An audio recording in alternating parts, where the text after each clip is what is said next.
Video link کے ذریعے ہونے والے رابطوں میں بھی اٹلانٹک کے پار نئی انتظامیہ کے لہجے میں واضح تبدیلی دیکھی جا سکتی ہے۔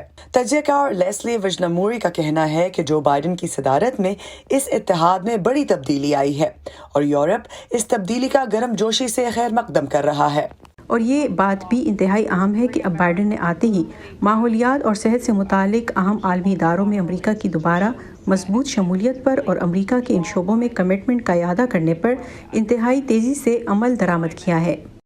امریکہ عالمی ادارہ صحت اور پیرس کلائمیٹ معاہدے میں دوبارہ شامل ہو گیا ہے۔ نیٹو اور یورپی یونین کو اپنی حمایت کی یقین دہانی کرانے کے لیے نئے امریکی وزیر خارجہ 2 بار برسلز کا دورہ کر چکے ہیں۔ امریکہ 2015 کے ایران جوہری معاہدے کی بحالی کے لیے ہونے والے مذاکرات میں بھی شامل ہو گیا ہے، جسے یورپ اپنی سفارتکاری کی فتح کے طور پر دیکھ رہا ہے۔ سابق ٹرمپ انتظامیہ یہ کہہ کر اس معاہدے سے علیحدہ ہو گئی تھی کہ اس میں سنجیدہ خامیاں ہیں۔ صدر جو بائیڈن نے امریکہ کے حریفوں کے ساتھ بھی ایک نئی حکمت عملی اختیار کی ہے اور اپنے روسی ہم منصب ولادیمیر پوٹن کو ایک قاتل کہا ہے اور ماسکو پر 2 بار پابندیاں عائد کی ہیں۔ اسی دوران روس نے یوکرین کی سرحد پر 1 لاکھ سے زیادہ فوجی بھیج دیے ہیں، جسے صدر بائیڈن کے لیے ایک امتحان کے طور پر دیکھا جا رہا ہے۔ وہ جانتے ہیں کہ خاص طور سے روس اور چین اور دوسرے کسی بحران یا تنازع کے ذریعے نئے صدر کو ضرور آزمائیں گے۔ ماسکو میں جن روسی باشندوں نے وائس آف امریکہ سے بات کی ہے، ان کا یہی کہنا ہے کہ صدر بائیڈن کی سربراہی میں امریکہ کے ساتھ تعلقات خراب ہوئے ہیں۔ میں انہیں بالکل پسند نہیں کرتا کیونکہ مجھے ایسا لگتا ہے کہ وہ روس کے ساتھ کافی جارحانہ ہیں۔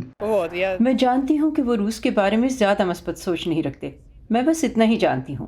چین کے معاملے میں بائیڈن انتظامیہ نے بیجنگ پر الزام لگایا ہے کہ وہ سنکیانگ صوبے میں ویگر آبادی کے خلاف نسل کشی کی کارروائیاں کر رہا ہے، جبکہ چین ان الزامات کی تردید کرتا ہے۔ امریکی صدر نے پہلی جنگ عظیم کے دوران ترکی کے ہاتھوں 10 لاکھ آرمینیوں کے قتل عام کو نسل کشی قرار دے دیا۔ ترکی میں آرمینیوں کی جب بات آتی ہے یا چین کے ساتھ جب سنکیانگ کی بات ہوتی ہے تو پھر ان کے ساتھ تعاون کو آگے بڑھانا آسان نہیں رہتا، اور یہ تعلقات ضروری بھی ہیں اور انتہائی اہم بھی، نہ صرف دنیا کے لیے بلکہ خود بائیڈن انتظامیہ کے لیے بھی۔ تو یہ پیچیدہ معاملے ہیں اور مجھے لگتا ہے کہ ایک طرح سے ہم سب یہی انتظار کر رہے ہیں کہ تجارتی تعلقات کے لیے رعایت کہاں برتی جائے گی۔ تاہم تجزیہ کار کہتے ہیں کہ صدر بائیڈن ابھی یورپی اتحادیوں کے ساتھ ابتدائی دور کے بہتر سیاسی تعلقات سے لطف اندوز ہو رہے ہیں۔ ہنری رچویل کے ساتھ Iram Abbasi, voice of America.